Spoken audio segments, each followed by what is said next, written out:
Okay, well, when I did the Jazzmaster video last week or the week before, I forget, I intentionally didn't do a head-to-head shootout with the G&L Doheny, which I'm still not really going to do here because, as I keep explaining, trying to record through this microphone is disappointing at best most of the time. But we can still discuss it reasonably well. For those of you who aren't familiar, because obviously Fender is arguably the most famous name in guitars in the world, and G&L was founded by, one of the creators of the Fender guitars. So when he designed the G&L guitars, they basically look like Stratocasters and Telecasters, and in this case, similar to a Jazzmaster, without necessarily having all the exact same features or sounds of those previous instruments. So basically here, instead of a dot inlay, we have, a little kind of the pretty block inlay instead. And instead of the Fender headstock, we have a slightly different headstock. But we still have basically an offset body that looks basically like a Jazzmaster. Instead of the alternating rhythm lead switch, we just have one switch here, and we have an additional tone knob. We have the port down here where a Telecaster jack would be instead of up here on the body. We still have the whammy bar, which I don't have in here, but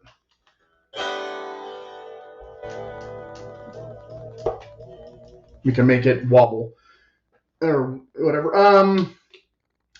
We still have the single coil pickups. When you go from, say, a Telecaster or even humbuckers to single coils, you might be a little thrown off. I sometimes forget that I'm not playing the Telecaster. Like, where's my low-end growl? It's not here. I don't know what's the difference between the Doheny model and the American model in terms of the pickup sound, except that in terms of next to like a Jazzmaster, these are a little bit more jangly, so you're almost getting a Rickenbacker sound without having to pay a couple grand for a Rickenbacker, I guess. But you're not quite getting a Telecaster.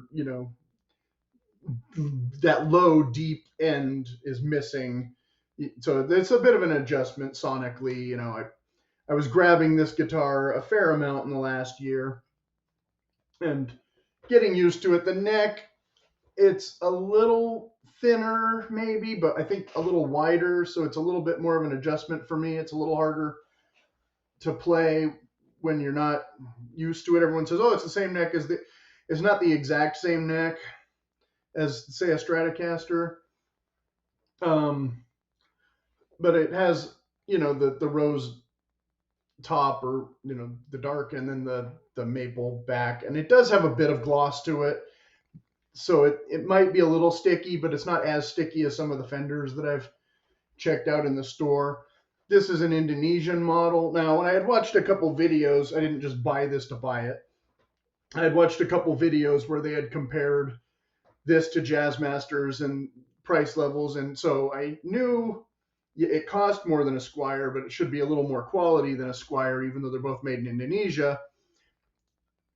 In terms of, dollar by cent by comparison, comparing this to a Mexican Jazzmaster that I made in Mexico Jazzmaster that I have, is there a ton of difference in overall quality? I don't know. I mean, I didn't go over it with a magnifying glass or whatever. They were both, like, last year, the one wasn't in my price range, so this seemed like a pretty good compromise. Again, when you go up in price on the Jazzmasters, they don't necessarily have the additional volume knobs for your rhythm circuit anyway. And so when I, had to go down in price to get that feature, whereas the ones that are more expensive than this had the same basically controls as this for a much more expensive version of a Jazzmaster, whereas the Squier Jazzmaster I haven't played, so I couldn't tell you. But I mean, yeah, they're all going to be kind of similar in price range, kind of all competing in that. And you can maybe find them used or whatever $500 and up, somewhere in that range. So not the most expensive guitar, not necessarily the most versatile guitar, but it does have the extra tone knob here, so you can kind of play with your pickups a little bit. But mostly, if you're looking for a pretty specific sound, I would think, when you're looking for a guitar like this. Only one string tree here. I haven't had any issues with the tuning, but of course I haven't been gigging with it either. It's just been a kind of, relaxing and picking up the guitar kind of guitar more, kind of more of the go-to, because I didn't want to go and get the other one out of the case or whatever. Like, it's all the way in the other room. This one's sitting right here. I'll just play this one. So it's been, pretty much fine for that.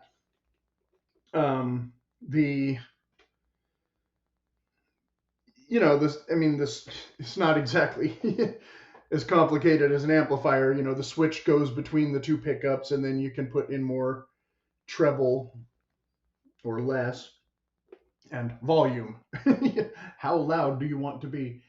I think the nut might not be plastic in this one. I think that's one of the upgrades that people talk about, although I couldn't say for sure, because I think that it might be plastic with just kind of a color to it, but it might be a bone. You could check the website and double check where I've forgotten. The frets are nice. Didn't seem to need any work out of the gate. I'm not super crazy about white pick guards. The green paint was kind of a nice touch. It's become kind of a common color in the last couple of years, I guess, but not one that I had, seen a lot previously. I kind of wanted all my guitars to be Sunburst, so this one was, again, another kind of compromise. Well, I guess I can live with green instead of Sunburst. Someone in the previous video comments was saying that the switch up here in a Jazzmaster should not be considered a kill switch, but to many Jazzmaster players it is a kill switch, because it kills all the good happy sounds and sends you down into a dark cavern of moody filth and makes the whales unhappy and stop breeding and having babies.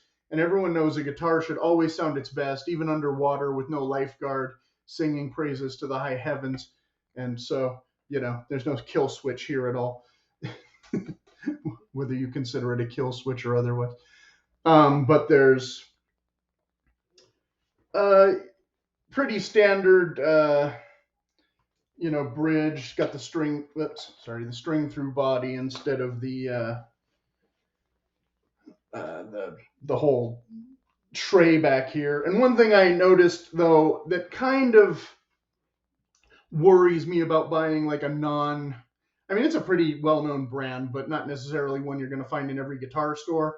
Same with finding parts, I think might be a little bit more of a challenge, in the future. Like when I want a new pickguard, will it be as easy to find, a matching pickguard with the knobs in a different place, with the switch in a different spot, missing, whereas, I'm pretty sure you can find a Jazzmaster pickguard in 5 different locations right now at, several prices, or whatever. This one might be a little more challenging. Again, though, they do have an American built model, so it's not like they don't, make any guitars ever. So I'm kind of worrying in advance about something that might never be an issue, but it is still a consideration. And, I'm not the kind of guy who's taking it all apart, so I don't know how many springs are under the plate and all that. But yeah, just, a pretty basic guitar, a little bit, like I said, in kind of that moderate price range or whatever. A little bit better than maybe a beginner guitar, quote unquote. It's probably a little bit nicer than a Mustang, but not as complicated as a Jaguar, but definitely that kind of mid-60s surf sound.